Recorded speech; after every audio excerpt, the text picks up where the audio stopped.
Good morning, everyone. Welcome to Gartner's fourth quarter 2025 earnings call. I'm David Cohen, SVP of Investor Relations.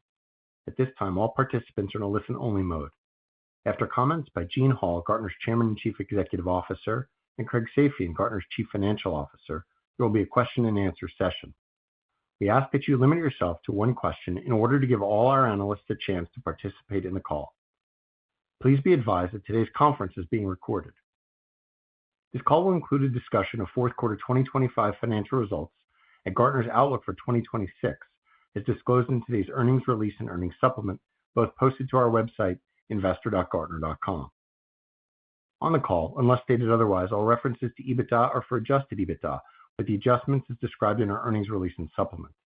All contract values and associated growth rates we discuss are based on 2025 foreign exchange rates. All growth rates in Gene's comments are FX neutral unless stated otherwise. All references to share counts are for fully diluted weighted average share counts unless stated otherwise. Reconciliations for all non-GAAP numbers we use are available in the Investor Relations section of the Gartner.com website. As set forth in more detail in today's earnings release, certain statements made on this call may constitute forward-looking statements.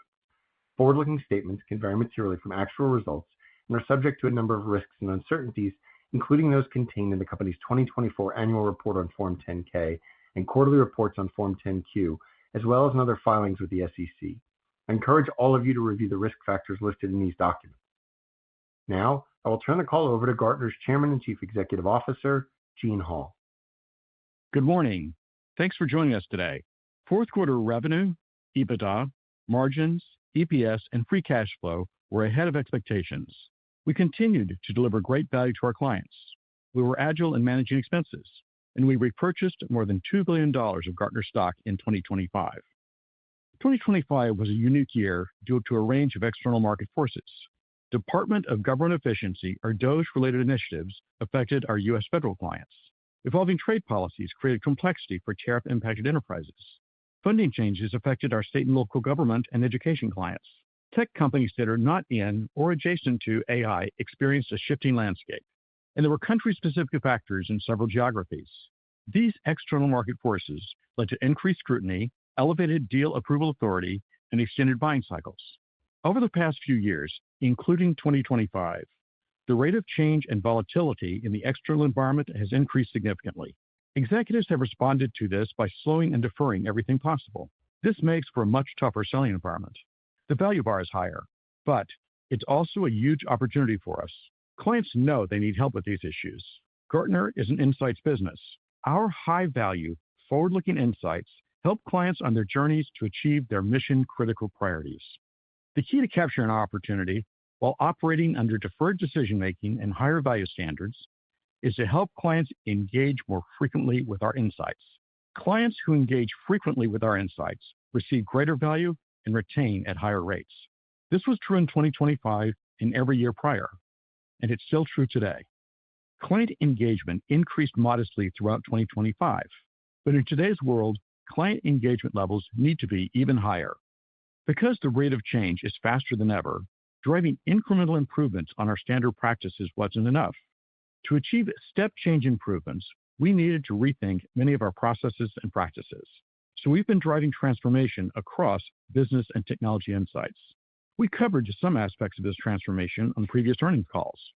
Today, I'll share a comprehensive view of what we're doing. We're transforming business and technology insights along 4 dimensions: impact, volume, timeliness, and user experience. Beginning with impact. Our insights provide tremendous value to clients today, and we know we can get even better. Our objective is to ensure our insights are always on the topics our clients care about most right now. The biggest example today is AI. AI is transforming the world. It's our highest demand topic.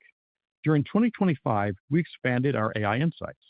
We have more than 6,000 AI-related documents in our library. We've documented more than 1,000 unique use cases. In 2025, we conducted more than 200,000 in-depth client conversations on AI, and we answered more than 500,000 AI-related questions through Ask Gartner. Based on our analytical measures, the impact of our insights is improving at a rapid pace. By increasing the impact of our insights, we can ensure our clients get even more value on the topics they care most about at any given time. The second dimension is volume. We serve clients of every size, in every industry, and every enterprise function in 90 countries. This diverse set of clients have differing mission-critical priorities. Our objective is to increase the number of insights to accommodate the broadest range of client priorities. To achieve this, we're applying automation, streamlining processes, and upgrading and upskilling our analyst teams. We developed a neural network AI model to quickly and systematically determine the topics our clients care about most. As of the end of 2025, our active insights library has grown by approximately 50%. By increasing volume, we can better accommodate the full range of our clients' mission-critical priorities. The third dimension is timeliness. The pace of the world continues to accelerate. Some say the rate of change will never be this slow again. We're ensuring our insights keep pace with the ever-accelerating pace of the world. We've introduced insight types that are produced the same day as important events occur in the world, such as a major security breach, where clients need immediate guidance, or in the rapidly evolving world of AI, where major changes happen every day. To support this, we've made two other innovations. First, we introduced new processes to create insights as quickly as the same day. Second, for insight types that are highly valued by our clients, such as Magic Quadrants, we reduced our average insight creation time by 75% compared to 2024. So we'll continue to ensure our insights keep pace with the ever-accelerating pace of the world. The fourth element is user experience. If we produce great insights, but our clients can't find them, they won't receive value from them. Historically, the single biggest feedback from our clients was, Gartner produces tremendous insights, but I can't always find them. We're ensuring our clients can easily access the insights that are most relevant to them when they need them the most. Ask Gartner leverages AI to quickly identify and summarize the right high-value insights across our vast library. It leverages role, function, mission-critical priorities, insight viewership histories, and more to make its responses even more relevant to each licensed user. We began rolling out Ask Gartner in August of last year. We completed the rollout in October. Licensed users who used Ask Gartner had substantially higher renewal rates than those who did not, even with the same levels of engagement. We'll continuously improve and innovate Ask Gartner's capabilities. Separately, we're identifying role-specific insights each week that are particularly valuable and broadly applicable. Our goal is to ensure clients have every opportunity to engage with these uniquely valuable insights. We're also changing how we deliver insights in terms of format and access to meet today's client preferences. Conferences are an important way clients engage with our insights. Destination conferences provide high value to clients, but not all our clients can attend our destination conferences. For these clients, we launched Gartner C-Level Communities. Gartner C-Level Communities are local, peer-driven one-day events where C-level executives can gain access to our insights. We're continuing to expand both our destination conferences and Gartner C-Level Communities in 2026 and beyond. We'll continue to improve the user experience to ensure our clients can access the insights they need to achieve their mission-critical priorities. So we're driving transformation across business and technology insights along four dimensions: impact, volume, timeliness, and user experience. We began driving these transformational improvements during 2025 and will continue during 2026 and beyond. We believe this transformation will provide a step change in the value to our clients over the next few years. In addition, we'll drive continuous improvement and innovation across the rest of the business.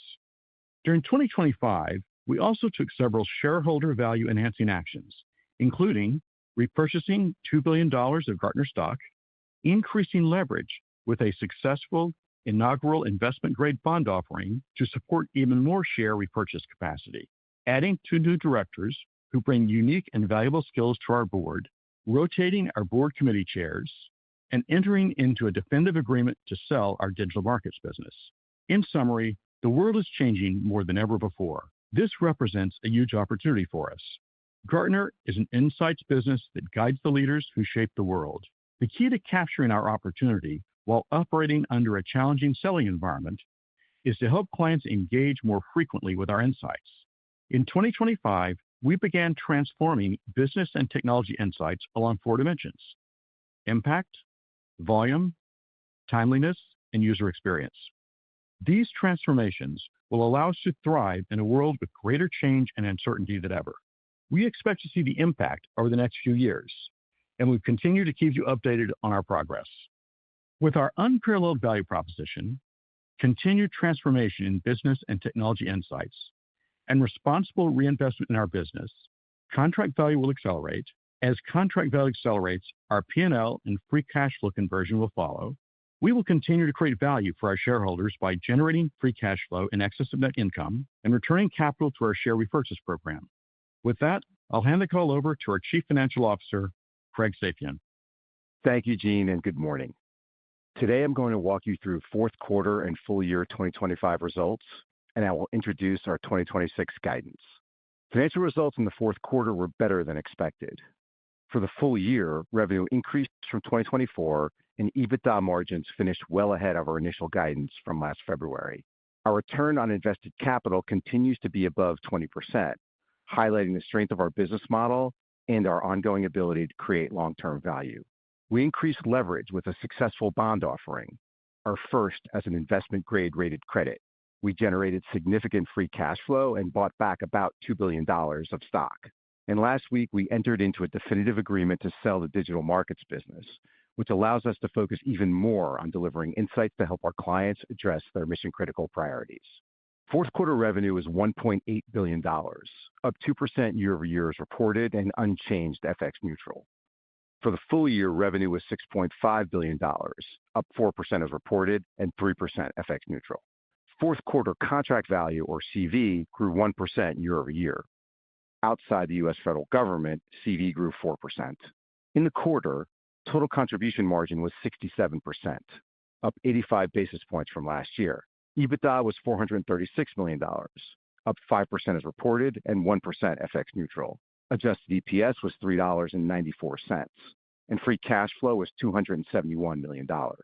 For the full year, EBITDA was $1.6 billion. EBITDA margins were 24.8%, well above the initial guidance we gave at the start of the year. Adjusted EPS was $13.17.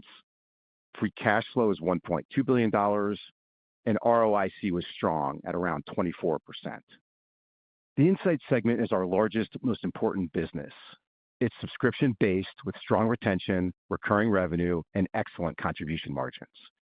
We get paid up front, which allows us to generate strong free cash flow well in excess of net income. Insights revenue in the quarter grew 3% year-over-year as reported and 1% FX neutral. Fourth quarter Insights contribution margin was 77%, up 59 basis points versus last year. Full year Insights revenue increased 5% as reported and 4% FX neutral. For 2025, Insights contribution margin was 77%, up 14 basis points from 2024. Contract value was $5.2 billion at the end of the fourth quarter, up 1% versus the prior year. Outside the U.S. federal government, CV growth was about 330 basis points faster at around 4%. Global NCVI in the quarter outside the U.S. federal government was positive $147 million. The vast majority of our U.S. federal contracts came up for renewal during 2025. At December 31st, we had $126 million of U.S. federal CV. Outside the U.S. Fed, we delivered CV growth across practices, industry sectors, company sizes, and geographic regions.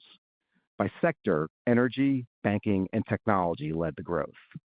CV grew at high single-digit or mid-single-digit rates across all commercial enterprise sizes. All but 2 of our top 10 countries grew in 2025, with 1 growing double digits. And we had more than $400 million of new business in the fourth quarter. Global technology sales contract value was $3.9 billion at the end of the fourth quarter, about flat compared with the prior year. GTS CV outside the U.S. federal business grew 4% in the quarter. Tech vendor CV increased mid-single digits, with services and software growing low double digit or high single digits. Wallet retention for GTS was 96% for the quarter.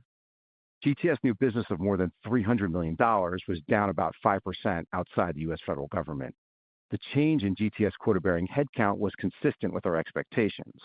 We managed our territory changes and investments based on a balance of expense discipline and opportunities to invest for growth.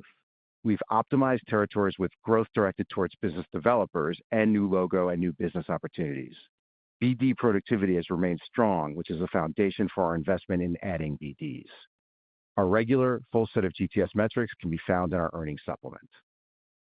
Global business sales contract value was $1.2 billion at the end of the fourth quarter, up 3% year over year. Outside the U.S. federal government, GBS CV grew about 200 basis points faster at around 6%. Growth was led by the sales, supply chain, and legal practices. GBS NCVI was positive $16 million in the fourth quarter. Outside the U.S. federal government, GBS NCVI was positive $21 million. Wallet retention for GBS was 99% for the quarter. Outside the U.S. federal business, wallet retention was over 100%. GBS new business of more than $100 million was down 4% compared to last year. The change in GBS quota-bearing headcount was consistent with our expectations.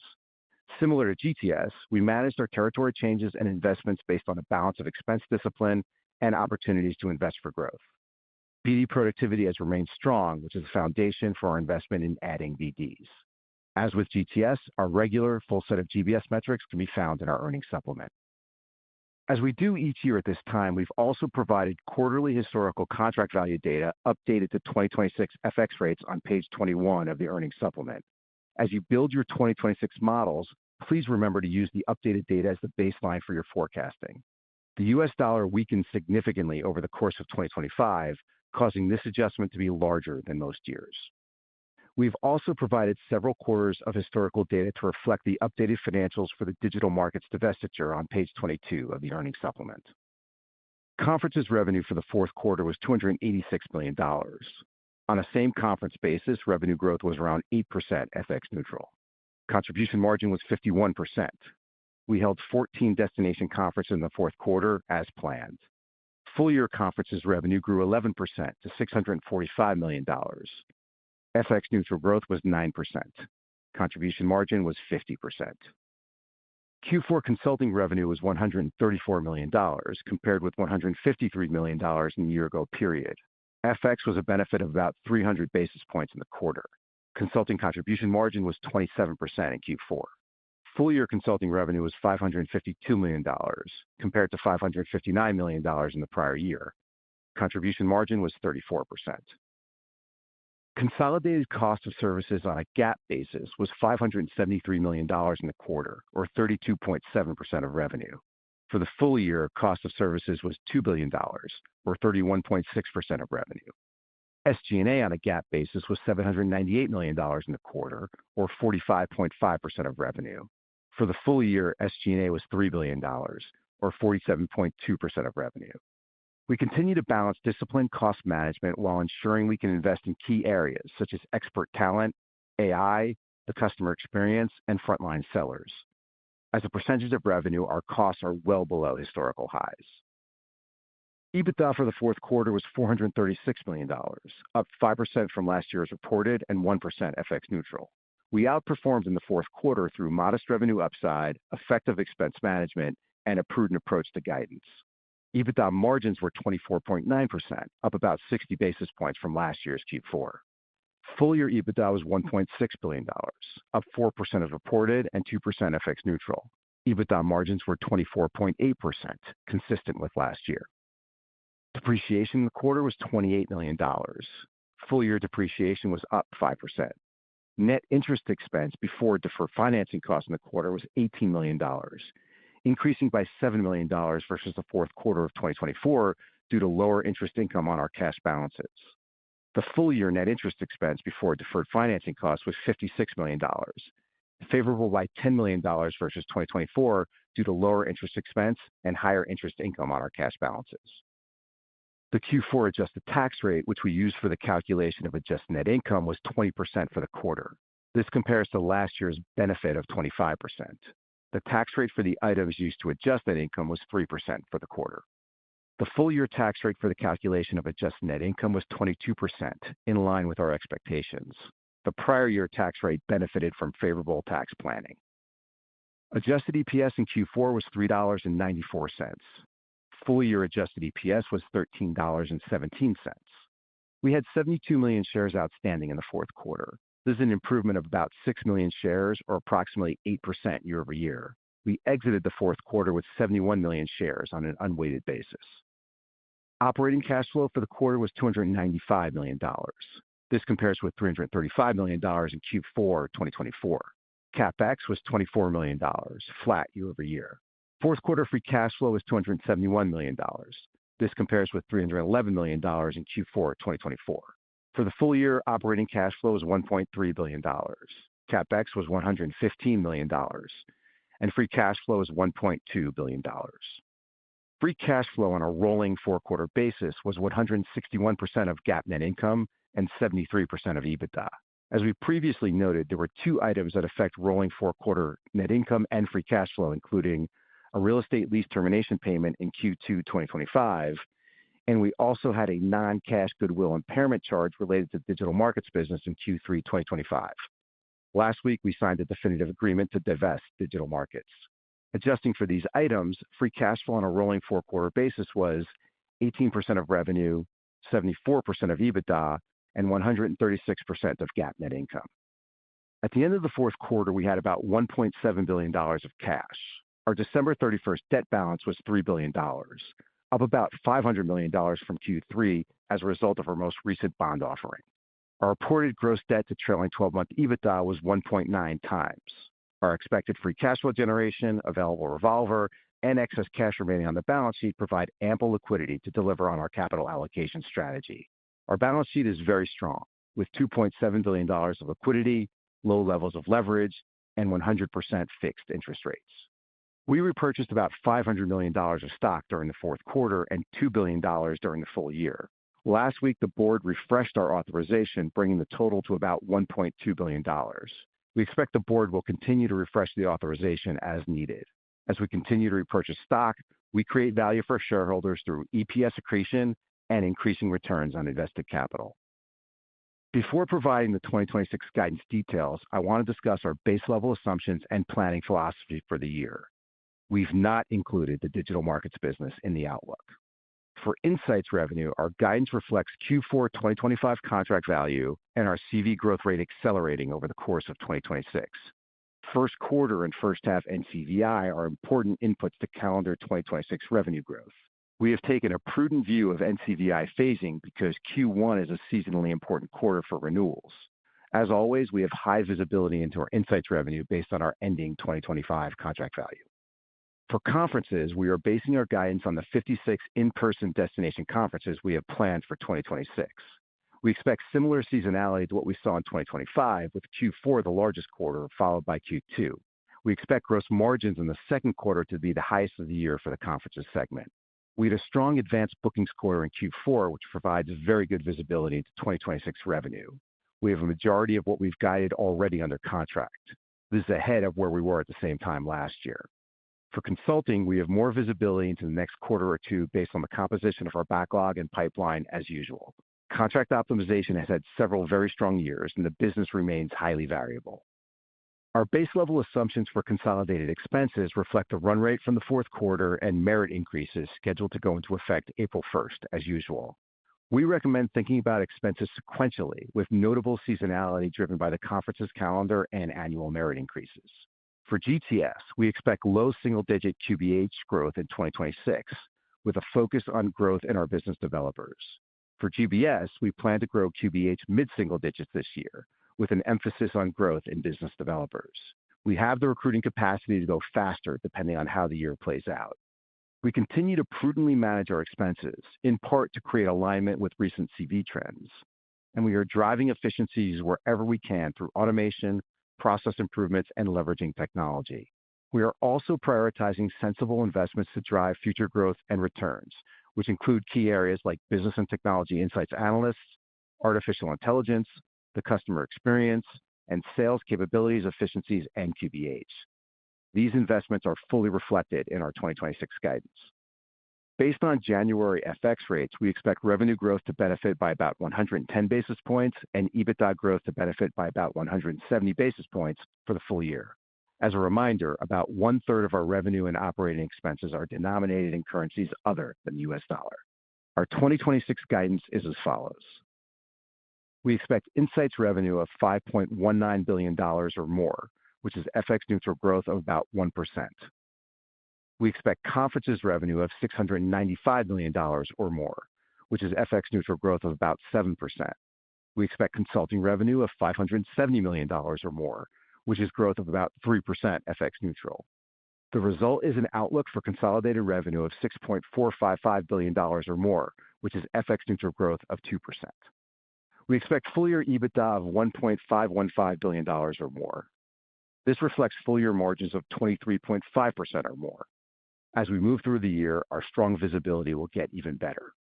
For net interest expense, we expect higher interest costs as a result of the increase in leverage.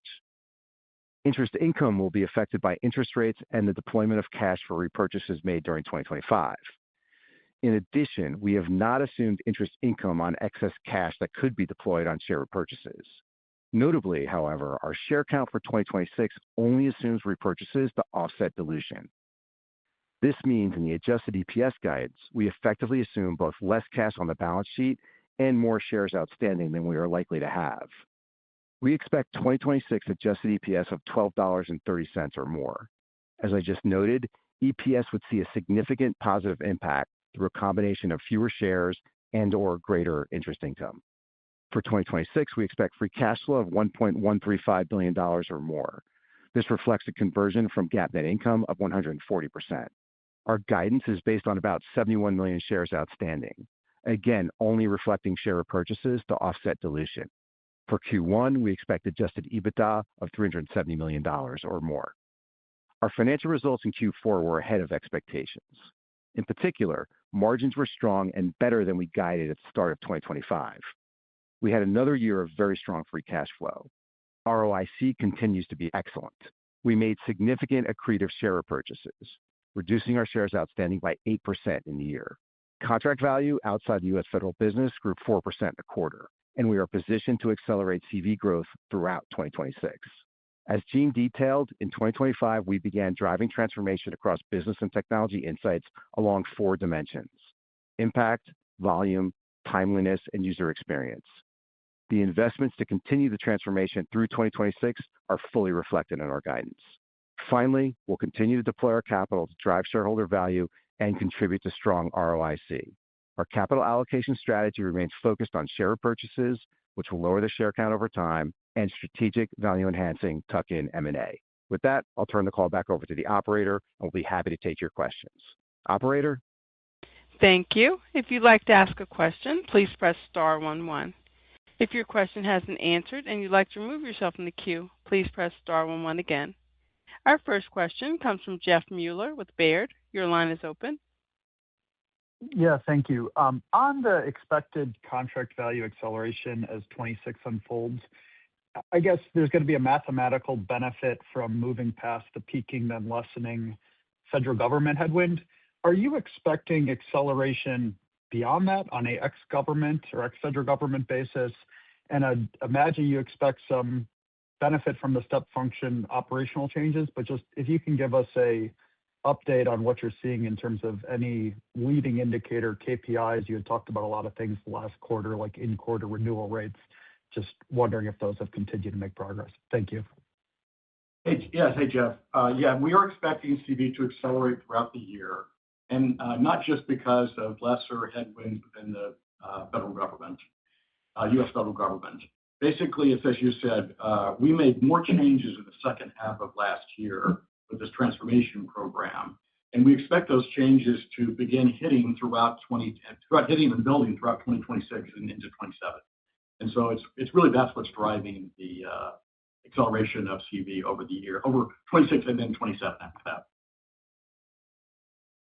And on some of the leading indicators and what you were seeing on things like in-quarter renewal rates? So the leading indicator, the way that we're approaching the transformation is we know that if our clients engage with us more, they renew at higher rates. And so we're looking at leading indicators that say they're going to engage more with our content.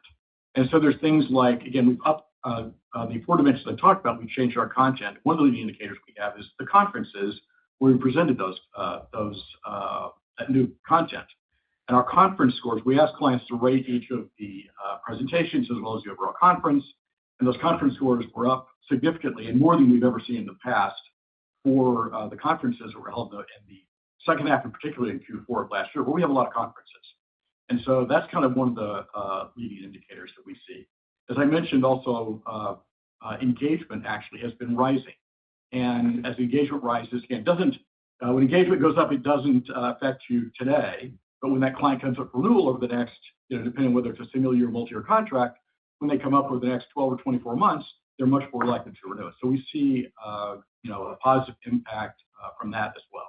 And so there's indicators like that are telling us that both our the transformation we're making BTI in terms of driving more engagement is working, and in fact, we're seeing the beginnings of higher engagement as well. But I mentioned another one as well, which is the the impact of Ask Gartner. It lets clients get much better access to our content than they've been able to do in the past. And as I mentioned, we only rolled it out to all of our clients in October of last year, so the clients didn't have that much chance to use it. But for those clients that used it and then renewed last year, their renewal rates were actually significantly higher. I think it's a combination of both better access and also these transformation changes that we talked about earlier. So as we look at the leading indicators, we think that actually we're on a good track. And again, these things will take, because of they have to use the content, they have to renew, and that renewal takes place over a 12 to 24-month period. It's going to take a while for all these things to kick in, but I'd say the leading indicators we view as very positive. Okay, thank you. Thank you. Our next question comes from Andrew Nicholas with William Blair. Your line is open. Hi, good morning. I appreciate you taking my question. Just want to follow up on the same kind of line of questioning. A couple quarters ago, you talked about your hopes to kind of get back to the high single-digit range in terms of CV growth here in 2026.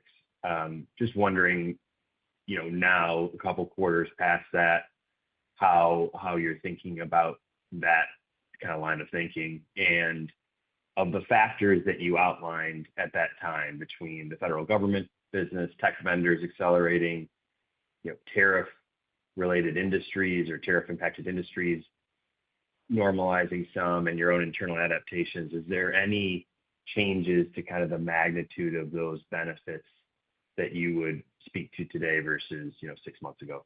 Thank you. Hey, good morning, Andrew. It's Craig. Headline answer I'd say is, and just reiterating what Gene just said with the prior question, is we do expect CV and the CV growth rate to accelerate over the course of 2026, and that's obviously within our U.S. Fed portion of the business, just lapping the significant headwinds, and also the balance of the business accelerating as well. As you know, our normal course practice is not to guide specifically to CV, but we do fully expect all the factors that we've been discussing and the details Gene provided to support driving that CV growth, and also all the factors we talked about, or those different buckets, we expect to have an impact as well into 2026. And so, I think part of this is the environment still remains pretty chaotic, and we want to see what the environment looks like as we move our way through 2026. But baked into our guide and baked into all of our operating assumptions is the CV growth rate accelerating over the course of 2026. Understood. Thank you. Thank you. Our next question comes from Faiza Alwy with Deutsche Bank. Your line is open. Yes, hi, thank you. So just to follow up on that, Craig, I think you talked about the quarterly phasing of CV growth. I'm curious if you expect sort of that quarterly phasing to be similar to what we have seen historically, or if you could sort of put a finer point on that. I imagine you're expecting that some of the internal initiatives that you're taking will kind of help more towards the back half of the year, but any further perspective would be helpful. Yeah, great question, Faiza. Thank you. And so, as we look at the way our CV expiration skew looks like for 2026, it looks pretty consistent with what we've seen historically, and so a little bit overweighted in terms of dollars coming up for renewal in Q1 and Q4. So a little bit more than 25% in each of those quarters, and obviously a little bit less than 25% that implies in the middle quarters, Q2 and Q3. As you know, and again, and our sort of NICV build, as we think about it, we believe should be roughly consistent to what we've seen, over the last several years. That all said, the revenue guide, is obviously most sensitive to where we ended 2025, and that contract value amount as we roll into 2026, and then the phasing of the NCVI. And to your point, one is we tend to generate much more of our NCVI in the second half of the year historically. And then to emphasize your point and Gene's points too, is that the transformations that we've been doing, and again, these are not just started on Jan 1, we've been working through these for the last few quarters, but certainly will have more of an impact on the second half of the year than on the first half of the year. Great. Thank you. Thank you. Our next question comes from Josh Chan with UBS. Your line is open. Hi, good morning, Gene and Craig. Thanks for taking my question. I guess stepping back from the numbers, it seems like, in recent months you have taken some more kind of strategic steps, including the divestiture of the non-sub business. I think we understand you had an organizational realignment perhaps. So could you just talk about what drove these kind of more longer term type actions and kind of how you're thinking about those actions versus kind of the environment that you're sitting in? Thank you. Yeah, Josh, great question. So, the last year, there were a lot of changes. In fact, over the last 2 or 3 years, there's been a lot of changes between what's happened with AI, the U.S. federal government, tariffs, all the things I kind of outlined in my talk. And so, during the first half of last year, we came to the conclusion that we should assume that the world's going to be like this forever, that there's going to be a lot more disruption and chaos. And we don't know what those things are going to be, but we need to be prepared for them. And so to do that, we've decided the best way to impact it in our business was to focus on our core BTI business. And on top of that, then within that, the way to optimize that business is to get more client engagement. When, as I mentioned in my remarks, the more clients engage with us, the higher the retention is. And the higher the retention is, obviously, the faster our business grows. And so we're really driving engagement and driving retention. And the way we're doing that is through this transformation program. We did a lot of analysis to understand what drives engagement. And it's the 4 things I talked about. It's the impact of our insights, the number of insights we cover, all the industry critical priorities they have interest in, how fast we get it to them, especially in today's world where things change so quickly, and the user experience so that they actually get access to them, whether it be through Ask Gartner or through enhanced conferences, as I mentioned. The changes we made in the second half of last year were more change than we've ever done at Gartner. I've been here 21 years. In that entire time, it's more change than we've ever done. And it's in a reaction to position the business so that even if the world doesn't get better, that we can get back to the kind of growth rate that we've had historically, meaning the double-digit growth, even in really bad environment, because we've enhanced our PTI offering so much. And so as a result of that, two of the things you mentioned were as a result of that. So one of them, we decided that our digital markets business didn't fit in that vision. And so we made the decision after careful analysis that didn't make sense. And so we made an arrangement we think is a very good owner for it. And then the second thing is there were some staff changes as we assessed this BTI transformation. In any transformation, you often find that you have people that don't have the skills today that you need going forward. And so for those people, we had unfortunately, we had an action that we took so that we could basically reposition the skills so that we have the skills we need going forward, not the skills we did in the past. And that was only one small part of the transformation, but that was a part of the transformation. So it had nothing to do with cost or something like that. It had to do with making sure we had the skills to address the impact, volume, timeliness, and user experience that we need as a business to thrive in any economic environment. And then, Josh, the one last thing I'd add is, we're obviously very focused on, doing shareholder value enhancing initiatives. The number one way we do that is to, drive value to our clients, which then translates, through the P&L and free cash flow statement. But obviously, we're focused on optimizing and maximizing shareholder value as well. And our capital allocation strategy is around buybacks and potential value enhancing M&A, tuck-in M&A. And so on the buybacks, as you saw and noted, about $2 billion worth of shares repurchased over the course of 2025, taking advantage of the debt markets and transforming, if you will, our balance sheet so that we have a little bit more leverage and more capacity to deploy our capital on behalf of our shareholders. And then we do typically talk about M&A, but divestitures can be ways to drive shareholder value as well. And as Gene outlined, I think we came to through deep analysis, through the recognition that digital markets was not a core part of the business. And so, we look to drive value, sell it to a more natural owner. And then from a shareholder value perspective, that allows us to use those proceeds, but also to focus on the core, which is really driving, value out of the PTI business, or the insights business, I should say. Great. Thank you both for the color.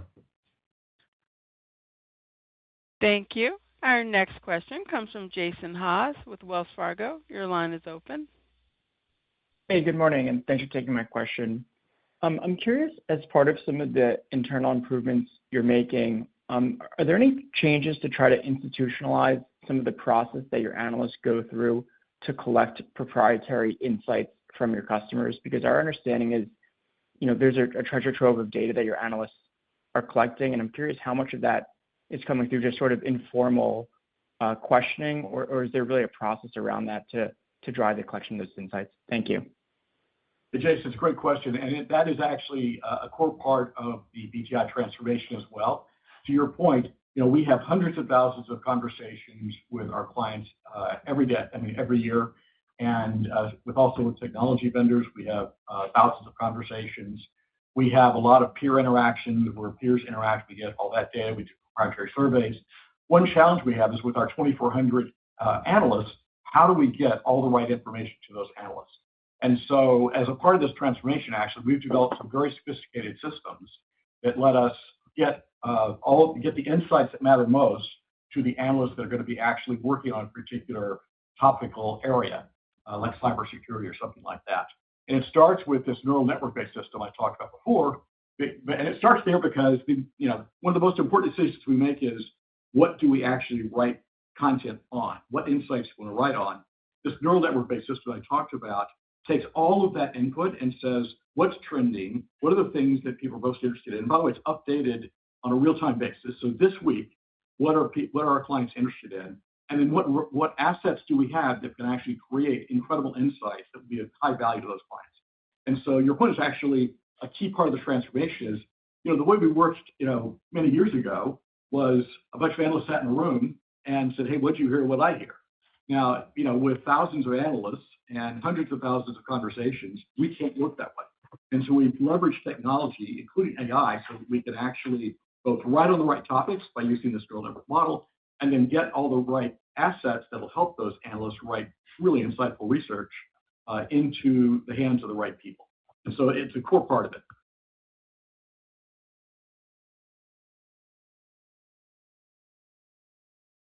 Thank you. Thank you. Our next question comes from Toni Kaplan with Morgan Stanley. Your line is open. Thanks so much.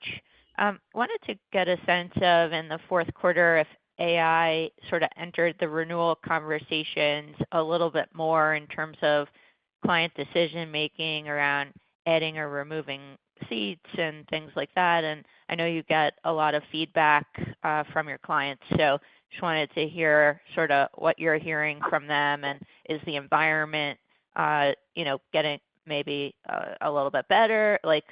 Just wanted to get a sense of sort of the client environment and feedback. Thanks. Yeah, Toni. The single biggest issue we are helping our clients with is AI across every function. So our clients clearly understand AI. They know they have challenges with it. And again, it's our single highest demand item. And as I've talked about in the past, with our salespeople, we ask each salesperson to document any concerns clients have. And one of the specific ones we ask them to document is if a client brings up that AI might be a substitute.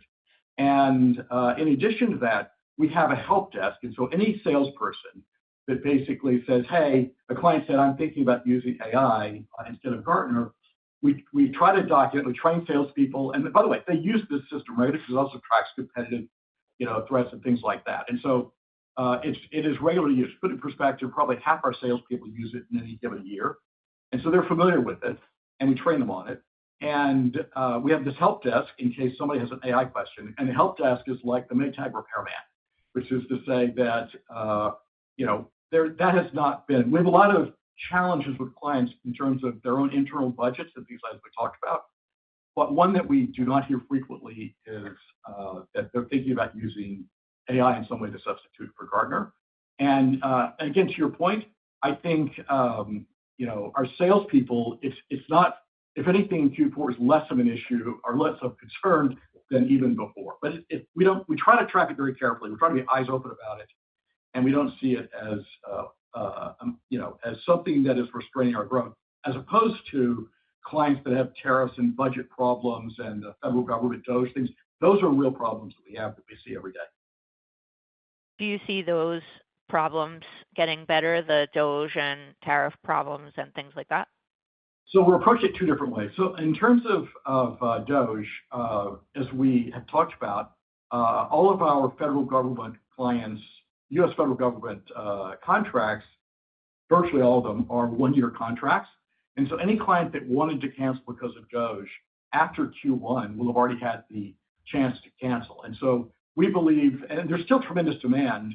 What's going on in the U.S. federal government is we provide valuable services. The clients that are actually using our services, like chief information officers, et cetera, highly value and want to use our services. They have tight budgets. They're getting direction from above. And so in some cases, they've canceled our contracts, which is why we've had terrible renewal rates. We believe that the ones that are going to cancel will have gone through it once we get through Q1, and that going forward, it'll be more to a normal environment with the U.S. federal government, where we have to show our value, but we provide a lot of value. We have a lot of clients that want to buy from us. And so that's kind of how we're expecting there. Outside of the federal government, the tariff industries, it's down to the BTI transformation I talked about earlier, where we made, as I mentioned, we made more changes the second half of last year than ever before. And the whole idea is we need to increase value to our clients. We're going to do that by increasing engagement. The more they engage, the higher value they get, the more they renew. And we know if we get engagement rates up, even modestly, it has a material impact on renewal rates and then our growth rate. And so the federal government, we're going to hopefully get through all the contracts with people that are going to cancel.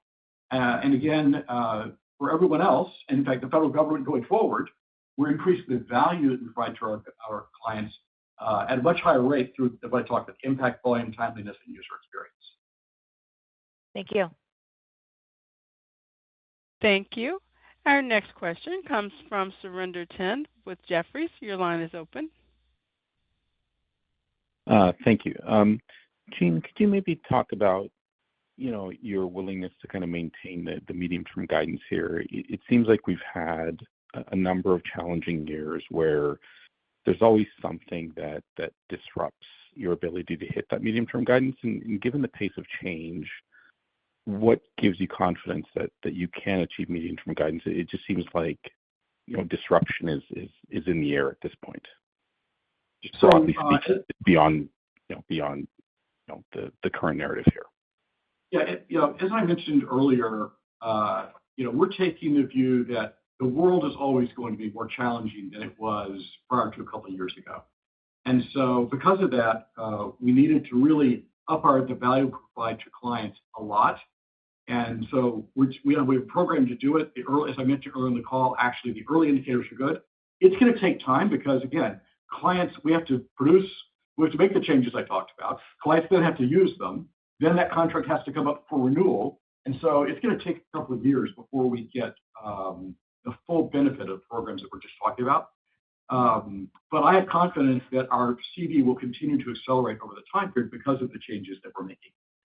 And Surinder, it's Craig. I think, again, we kind of go back to every way we look at it, there is still a very large addressable market that we continue to figure out ways and unlock ways to go after that addressable market. The value we provide to our clients is unparalleled and unmatched.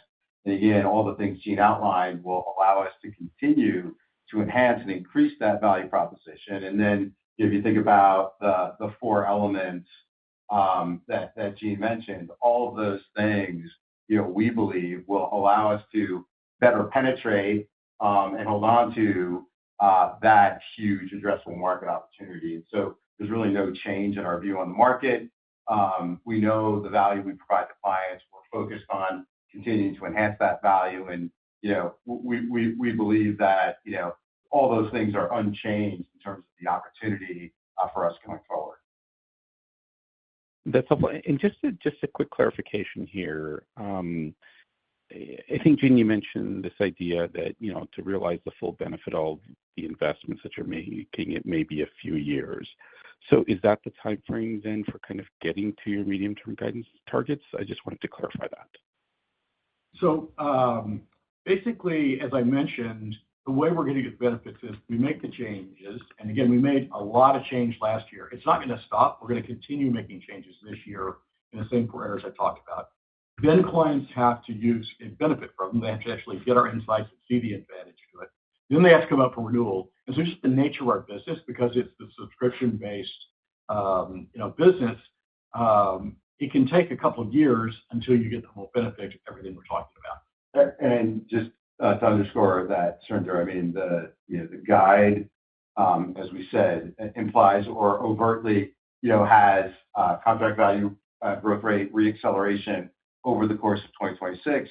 We don't expect to be done with that in 2026. And so we believe all the things that we are doing, we continue to make sure we're, as both Gene and I mentioned, prioritizing the right kinds of investments to, drive that reacceleration and drive strong returns on those investments in the future. And so, as we mentioned, no change in our view on the market. We're doing all the right things, we believe, in terms of enhancing the value that we deliver to our clients.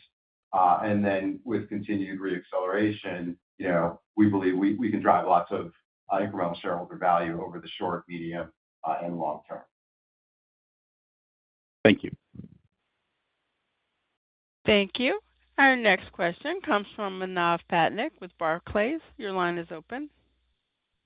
Good morning. This is Brendan on for Manav. I just want to ask for some more. You talked about some of the rapid change internally, and I also noted you mentioned this 75% time reduction for insights. So I guess just any clarity on what exactly that means, and just anything else on the internal changes to drive this better retention. Yeah, Brandon, as I mentioned, we're making these internal changes on impact, volume, timeliness, and user experience. One important part of timeliness is actually how fast we can produce insights. And as we did this in-depth analysis in terms of how we produce insights, we've developed, we basically decided in today's world where things happen so quickly, again, you look at like AI or cybersecurity, where things happen on a daily basis, we weren't operating at that kind of pace. And so beginning in July of last year, so these are not changes that happened in January. It was beginning in July of last year. We looked at how could we take time out of the process. And actually, it involved a couple of things. First is new content types. So actually, we now have content types like a thing called a first take. That is, if something happens today, you need to know about today. We get that first take out immediately because our clients need to make decisions about it. The second area was actually then changing the process. And in fact, we found that we had too many people in parts of the process, the back part of the process. So not the creative part, but the editing part. And so we actually downsized that part of the process when we changed the process as a product, so it was better. And the third thing we did is add automation, and part of the automation was AI. And so between those three factors, different content types, restructuring the process and what people's jobs are, and then provide a lot of automation, including AI, allowed us to shrink the production time, which again, in today's world is really, really important. As I mentioned earlier, we started making these changes in July. And so these are part of, I mentioned we had more change than ever before in the second half of last year. This is one of those changes where, again, it involved restructurings as well as process changes, as well as substantive changes. All right. Thank you. Thank you. Our next question comes from Scott Wurtzel with Wolfe Research. Your line is open. Hey, good morning, guys, and thank you for taking my questions. You've talked a lot about sort of expanding, the breadth of your offerings, the velocity of the insights, and the ease of use improvements as well. Just wondering if you can maybe talk about if there's any, changes to your sales strategy or go-to-market strategy that you're thinking about for this year, and then if you can also help us with how we should think about sort of the phasing of, your quota-based headcount, quota-bearing headcount growth across GTS and GBS for 26. Thanks. Yeah, Scott. So I did not focus as much on sales because the BTI transformation is so much, it's such a step and huge change for us. We've always done a lot of innovation in sales, and we continue to do those innovations. And so, again, and I'll give you some examples. So one of them is that we know that our salespeople, when they come in, they have not typically been the C-level clients that they're selling to. And so we need to make sure they have the skills, the confidence. We have very extensive training programs. One of the things we've done to enhance that, which has actually worked out better than we expected, actually, is use AI-based role play tools so that you can put a salesperson in a situation with these AI tools where they are talking to a prospect or a client about things like what's the value, what questions they might have. Do I get a discount? Why don't I get a discount? Whatever those questions might be, that our salespeople actually get practice ahead of time. And we've always done role plays, but adding AI-based tools has allowed us to exponentially expand those kind of role plays. And the sales teams love these tools because it makes them so much more proficient. The second thing we're doing is there's content that, if you look at all the content we produce, and we produce tons of it, what we've been doing is taking each week, what is the content that would be most valuable for a salesperson in their role? Whether they're selling CHROs, it would be one set of content. If they're selling CIOs, a different set. If they're selling CFOs, a different set. So for that week, if they had to be promoted one piece of content, what would it be? And we do it every week. So now what we're doing is actually identifying that content, and we have a whole process to get it out to our sales force and explain them why they need to know about that content, how they should talk about it with clients, et cetera. And equips them to actually be much more substantive with our clients and confident on the issues that week are the most important, which is another piece we're doing. Another piece we're doing is expanding the role of business developers. And so we have a very modest Salesforce expansion plan for 2026. One of the things that we found even last year, our business developer productivity has been actually quite strong over time. So while we had a lot of challenges last year with existing clients, actually selling to prospects, which our business developers do, was actually, they were very strong. And so because of our sales productivity strength there, that's the one place that we have added to our sales force going into 2026, which we think positions us well for both 26 and 27. This takes time for people to get to full productivity. There's a lot of other changes, but that gives you a flavor for, even though I didn't talk about it a lot, we're continuing to innovate and if anything, pick up the pace of innovation in sales and in services as well. Great, that's helpful. Thank you. Thank you. Our next question comes from Jeff Silber with BMO Capital Markets. Your line is open. Thanks so much. You guys always give us a lot of data, specifically on the retention side. And I know there's a lot of noise in that number because of federal government, et cetera.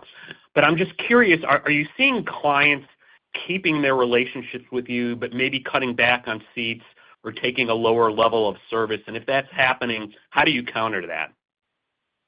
Yeah, so let me get started on it. So basically what you said is exactly right, which is we see very few clients actually outright canceling us. Of course, we lose clients because there's mergers and acquisitions. Some small companies go out of business, things like that. We make mistakes sometimes. But if we look at 24 compared to 25, most of the retention issue we had was a client who has 10 seats saying, well, because of budget problems, I'm going to go down to 9 seats. And that's kind of been the key retention program issue that we faced.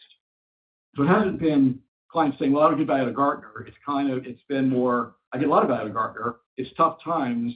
In fact, what often happens is clients have turnover. So somebody will leave a job. Let's say they retire. They may not fill that position immediately. That's the most vulnerable seats is someone leaves the job, changes companies or retires or whatever, and it happens during budget. And they basically say, gee, I've got 10 seats. One of them, there's no one there right now because they left the company. So why don't we cut that seat out and then we'll revisit it when we get the position filled. That's the most common thing we face in today's world. And Jeff, just on the, on the metric side of it, you can see if you look at just the total global sales, client retention rates are up about 100 basis points year over year. And so, not only are we holding on to that, we're holding on to more of them on a year-over-year basis.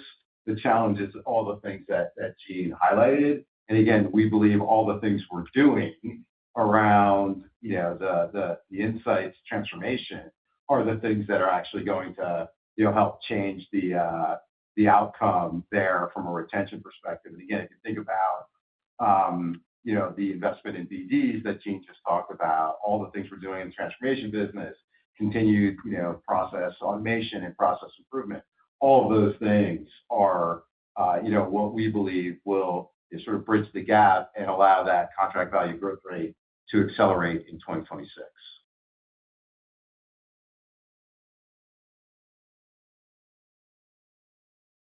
Thank you. Our next question comes from Ashish Sabadra with RBC Capital Markets. Your line is open.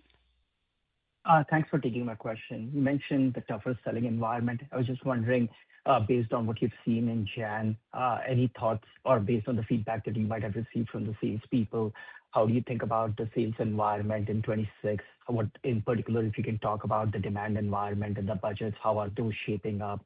And color on those external market forces by industry. Are there any particular industry, like the tariff-impacted industry, if you've seen any lessening of pressure on that front? Thanks. So we're certainly assuming that this year, 2026, that the selling environment is going to be no better than it's been in 2025, that there's still going to be lots of challenges. And so that's kind of our assumption. What I will say is that there are areas that are worse. So, for example, when if you're, we sell to every industry, including, for example, oil producers. And if you look from oil prices going down, they have a tougher environment than they did even last year with lower oil prices. On the other hand, a lot of the tariffs have stabilized. And so some of the companies that had concerns over tariffs are kind of, hey, with 15% tariffs, if that's what it stays at, we can live with that. And so I think it's a mixed bag. Again, we serve every part of the economy. And so there's some parts that are a little bit better. And there are other parts, I think, that are worse. So, but again, we're assuming the economy's not going to get better at all. Thanks.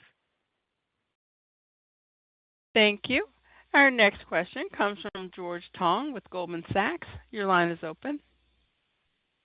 Hi, this is Sammy on for George. Your margin guidance suggests a step down from 2025. Is this the new baseline for the business since the incremental investments seem more structural, or do you view the decline as temporary and margins should return to that 25% level fairly quickly? Hey, good morning.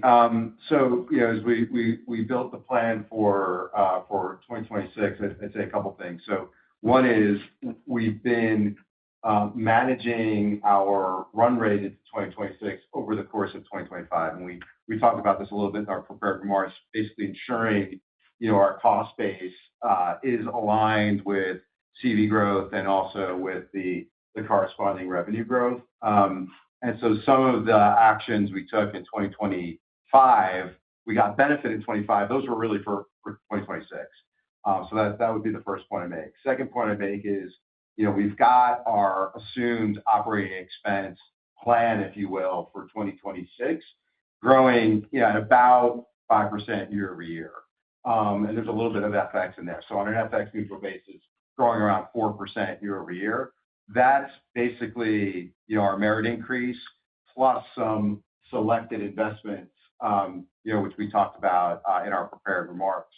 And then the third thing I'd say is, we do believe that 23.5 is the new baseline, if you will, and we should be able to expand our margins going forward. Now, again, with faster CV growth, as Gene highlighted, that certainly helps from a revenue growth perspective, EBITDA flow through, free cash flow perspective, et cetera, and ultimately margin perspective. But again, we've baked in accelerating CV growth into our plan for 2026. As you know, the revenue does lag that, and so that's also part of the margin bridge story from 25 to 26. Got it. Thank you. Thank you. I'm showing no further questions at this time. I'd like to turn the call back over to Gene Hall for closing remarks. So here's what I'd like you to take away from today's call. Q4 financial results were ahead of expectations. Margins and free cash flow were strong. We reduced our shares outstanding by 8% in the year.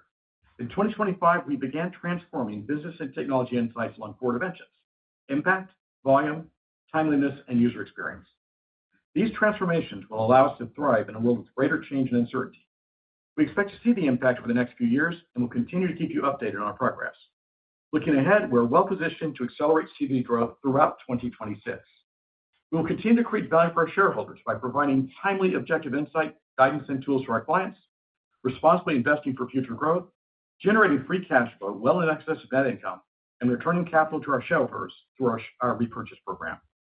Thanks for joining us today, and we look forward to updating you again next quarter. Thank you for your participation. You may now disconnect. Good day.